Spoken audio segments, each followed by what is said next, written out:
Hi students. Nursing foundation में जो last unit आपकी एलिमिनेशन चल रही थी वो उसमें कुछ क्लासेज ऑनलाइन हुई है, कुछ टॉपिक जो हैं ऑफलाइन क्लासेस के अंदर हो गए थे। फिर भी क्या पता कोई टॉपिक रह ना जाए, इंपॉर्टेंट यूनिट है, कुछ क्वेश्चंस आते हैं इस यूनिट से, तो इसके लिए मैं आपको दोबारा से डिस्कस कर रहा हूँ। एलिमिनेशन वाली यूनिट के अंदर मैंने स्टार्टिंग के अंदर टर्मिनोलॉजी करवाई थी, ठीक है। टर्मिनोलॉजी के अंदर मैंने बताया था जो नॉर्मल यूरिन आउटपुट है, कुछ टर्म्स बताई थी, डिसूरिया, ठीक है, ओलिगोयूरिया, पाईयूरिया, ठीक है, ये सारी बहुत सारी पोलीयूरिया, बहुत सारी टर्म्स बताई थी, ठीक है। उसके बाद मैंने डिस्कस किया था यूरिनरी रिटेंशन और यूरिनरी इनकॉन्टिनेंस। यूरिनरी रिटेंशन और यूरिनरी इनकॉन्टिनेंस क्वेश्चन आता है, इंपॉर्टेंट है, दोनों करवा दिए थे। कुछ कॉमन प्रॉब्लम्स बताई थी मैंने, उसमें 2 प्रॉब्लम्स के ऊपर डिस्कस किया था, कॉन्स्टिपेशन और डायरिया, ठीक है, वो आपको याद करना है। इसके अलावा मैंने यूरिनरी रिटेंशन और इनकॉन्टिनेंस के अंदर कॉन्डोम ड्रेनेज बताया था, अलग से शॉर्ट नोट आता है कॉन्डोम ड्रेनेज के ऊपर, ठीक है। इसके बाद मैंने आपको टॉपिक करवाया था एनीमा, इम्पोर्टेंट है enema, types of enema important है, ठीक है, जो एग्जाम्स के अंदर क्वेश्चन आता था, कंप्लीट करवा दिया था। ये मैं सारा आपको इसलिए बता रहा हूँ, कुछ टॉपिक मैंने ऑफलाइन करवाए हैं, कुछ ऑनलाइन करवाए हैं, तो कोई टॉपिक रह ना जाए आप बता दीजिएगा व्हाट्सअप पे या फिर कमेंट बॉक्स में कमेंट करके, कोई टॉपिक रह गया हो तो। एनिमा हो गया था। एनिमा के बाद में मैंने आपको प्रिंसिपल्स ऑफ स्पेसिमेन कलेक्शन, ठीक है, कोई भी अपन स्पेसिमेन कलेक्शन के लिए कुछ अपने नर्सेज के प्रिंसिपल्स होते हैं, और साथ साथ में नर्सिंग की एक्शन मैंने बताया था, क्या नर्सेज की रेस्पॉन्सिबिलिटीज़ होती है, 1-2 दिन पहले ये टॉपिक करवाया था, ठीक है। प्रिंसिपल्स इंपॉर्टेंट है, हालांकि उसके साथ ही मैंने जो यूरिन कलेक्शन के लिए कुछ मेथड्स बताए थे, ठीक है, अलग अलग टाइप्स के अलग अलग मेथड्स होते हैं यूरिन कलेक्शन स्पेसिमेन के लिए, ठीक है। अपन यूरिन स्पेसिमेन लेते हैं, उसके लिए अलग अलग मेथड्स बताए थे, कल बताए 24 आवर्स यूरिन कलेक्शन मेथड है, MSU है, ठीक है, single urine collection specimen method है, ये मेथड बताए थे जो इंपॉर्टेंट है। तो ये सारे टॉपिक अपने हो गए थे। इसके अलावा कुछ टॉपिक्स है, उनमें शॉर्ट नोट आता है, ठीक है, जैसे डायरेक्ट शॉर्ट नोट 4 नंबर का आता है, सपोसिटरीज के ऊपर शॉर्ट नोट आता है, ठीक है, सपोसिटरी के ऊपर 4 नंबर का शॉर्ट नोट आता है। यूरिनरी इनकॉन्टिनेंस और यूरिनरी रिटेंशन, ठीक है, ऐसे ही फीकल इनकॉन्टिनेंस, ठीक है, फीकल इनकॉन्टिनेंस या फिर फीकल इम्पेक्शन भी बोलते हैं उसको, ठीक है, फीकल इनकॉन्टिनेंस बोलो चाहे फीकल इम्पेक्शन बोलो। इसके बाद में एक है फीकल इनकॉन्टिनेंस, जैसे आपका यूरिनरी इनकॉन्टिनेंस था ऐसे ही फीकल इनकॉन्टिनेंस है, ठीक है, सेम है। वहाँ पर यूरिनरी रिटेंशन और यूरिनरी इनकॉन्टिनेंस, इधर फीकल इनकॉन्टिनेंस, फीकल रिटेंशन और फीकल इनकॉन्टिनेंस, ठीक है।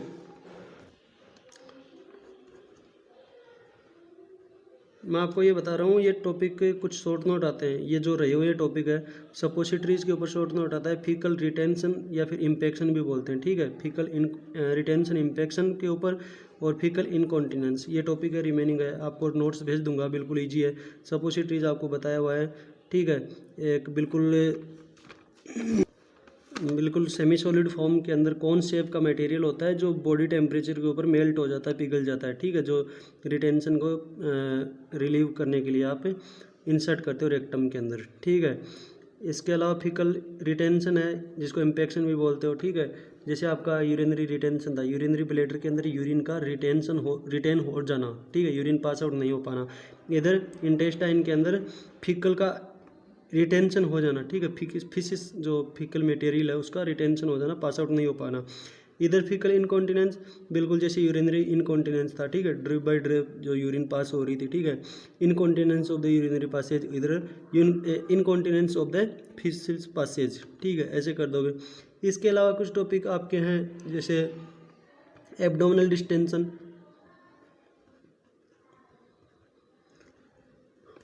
एब्डोमिनल डिस्टेंशन है, ठीक है, आपके एब्डोमेन के अंदर, आपके इंटेस्टाइन के अंदर आपका जो GI सिस्टम है, गैस्ट्रोइंटेस्टाइनल सिस्टम है, उसके अंदर जो फीसिस है बिल्कुल हार्ड फॉर्म के अंदर एक्यूमुलेट हो जाना, ठीक है, कॉन्स्टिपेशन वाली कंडीशन मान लो, गैसेज भी है, फीसिस है, ठीक है, यूरिन है, सब कुछ बिल्कुल एक्यूमुलेट हो जाना, पास आउट नहीं हो पाना, ठीक है। इससे क्या होगा, एब्डोमिनल डिस्टेंशन होना। डिस्टेंशन वर्ड का मतलब होता है कि ऑर्गन को टच करने पर पेन हो, ठीक है, आपके एब्डोमेन को आप टच करोगे तो आपके ऐसे पेन सा फील होगा, ठीक है, उस वर्ड को बोलो डिस्टेंशन। ठीक है, जैसे ब्रेस्ट टेंडरनेस है। ठीक है, टेंडरनेस का मतलब ये होता है कि बिल्कुल जिसको टच करने पर पेन हो उसको बोलते हो टेंडरनेस। डिस्टेंशन थोड़ा अलग है टेंडरनेस से। ठीक है, लेकिन टेंडरनेस की तरह ही समझो आप। डिस्टेंशन बिल्कुल डिस्टेंस हो जाना, अंदर बिल्कुल ऐसे लगता है फीलिंग ऑफ फुलनेस। ठीक है, एब्डोमेन बिल्कुल फुल भरा हुआ है। ठीक है, ये टॉपिक है। इसके अलावा आपका टॉपिक है इम्पोर्टेंट है, ये क्वेश्चंस आते हैं कई बार, फ्लैटुलेंस। ठीक है, ये टॉपिक है जो आपको मैं डायरेक्ट नोट्स भेज दूंगा, समझ में आ जाएंगे बिल्कुल इजी लैंग्वेज में लिख के। ठीक है, हालांकि आपको बता दिया हूँ suppository, faecal retention, incontinence, abdominal distension. ठीक है, फ्लैटुलेंस। फ्लैटुलेंस क्या होता है? आपके एब्डोमेन के अंदर बिल्कुल एक्सेसिव गैस का फिल हो जाना। ठीक है, एब्डोमेन के अंदर एक्सेसिव गैस का एक्यूमुलेट हो जाना, गैस भर जाना, उसको आप बोलते हो फ्लैटुलेंस। ठीक है, आपके जो जीआई है, गैस्ट्रो इंटेस्टाइनल ट्रैक्ट है, ठीक है, इंटेस्टाइन है, इंटेस्टाइन के अंदर बिल्कुल एक्यूमुलेट हो जाना गैसेस का, एक्सेसिव गैसेस का, बहुत सारी गैस भर जाना। ठीक है, ठीक है, तो ये आपको मैं टॉपिक भेज देता हूँ, जो फ्लैटुलेंस है वो मैं भेज देता हूँ आपको लिखा हुआ।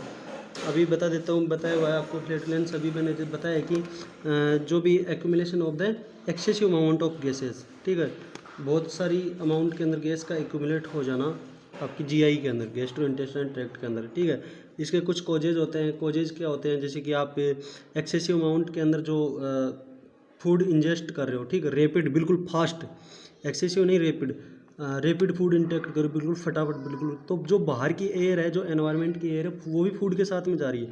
आप ऊपर मुंह करके, ठीक है, स्वेलो कर रहे हो एयर को स्वेलो कर रहे हो। ठीक है, कोई आइसक्रीम सक कर रहे हो, बिल्कुल आइस जो बर्फ़ का टुकड़ा है वो सक कर रहे हो। ठीक है, या फिर जो ऊपर मुंह करके आप पानी पी रहे हो, कोल्ड ड्रिंक पी रहे हो। ठीक है, इससे क्या होगा कि बाहर की जो एनवायरनमेंट में एयर है वो भी अंदर जाएगी। ठीक है, इंजेस्ट हो जाएगी आपके फूड के साथ में, ड्रिंकिंग के साथ में, पानी के साथ में, ऑल दैट जो भी है। ऐसे में आपकी जो एयर है स्टमक के अंदर चले जाएगी। स्टमक से यदि एयर बाहर आती है तो आपको जो बेल्चिंग बोलते हो, डकार के थ्रू बाहर आ जाएगी। यदि स्टमक से आगे एयर फर्दर पास हो जाती है तो इंटेस्टाइन में जाएगी, और स्टमक से आगे यदि एयर चली गई तो इंटेस्टाइन के अंदर एयर जाने के बाद में वो ऑब्वियस सी बात है, उसको आप बोलोगे कि एक्सेसिव अमाउंट के अंदर यदि गैस फॉर्मिंग हो जाती है तो वो बाई रेक्टम के थ्रू ही निकलती है। ठीक है, ओके। तो फ्लैटुलेंस के ये कुछ कॉजेज जो मैंने आपको बताए थे। ठीक है, बहुत सारी एयर आपकी जीआई के अंदर चली जाए तो उसको फ्लैटुलेंस बोलते हैं। इसके कॉजेज वही है कि आप फूड इंजेस्ट कर रहे हो, कुछ से ड्रिंक कर रहे हो, कुछ भी पी रहे हो, ठीक हो, उसके साथ में एयर चली जाती है। इसलिए तो कहते हैं कि आप बिल्कुल हाथ से पानी, ऊपर मुँह करके पानी ना पिए। ठीक है, हाथ से पानी पीना है, गिलास से, बाई गिलास। ठीक है, या फिर जो कुछ इसके अंदर कॉजेज भी है, जैसे कि मान लो कुछ जैसे कैबेज है, ठीक है, जिसको आप गोभी बोलते हो, ओनियन है, प्याज है, ये कुछ गैस फॉर्मिंग के एजेंट होते हैं। ठीक है, इनसे कुछ गैस बनती है। ठीक है, तो ये चीज़ें बंद करें। ठीक है, तो बिल्कुल इजी है फ्लैटुलेंस। ठीक है, इसके अलावा एब्डोमिनल डिस्टेंशन मैंने बताया था। ठीक है, कि एब्डोमिनल डिस्टेंशन एक्सेसिव अमाउंट के अंदर आप बिल्कुल फूड खा लो, लिक्विड सॉलिड, जो भी शादी विवाह में जा रहे हो खूब सारा खा लिया। ठीक है, बिल्कुल एब्डोमिन डिस्टेंस हो गया, उठने बैठने की हिम्मत नहीं, उस कंडीशंस को बोलते हैं एब्डोमिनल डिस्टेंशन। ठीक है, बहुत सारा खा लिया, पी लिया।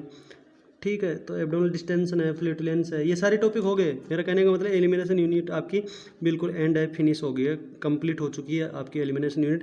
ये जो फ्लैटुलेंस टॉपिक है, एब्डोमिनल डिस्टेंशन है, ये कुछ एक दो टॉपिक है जो बाई चांस शॉर्ट नोट आ जाए, ये मैं आपको लिख के भेज देता हूँ, बाकी समझा दिया है, बिल्कुल ईजी है। Okay, thank you for listen this class, और एलिमिनेशन यूनिट आपकी एंड है। Thank you.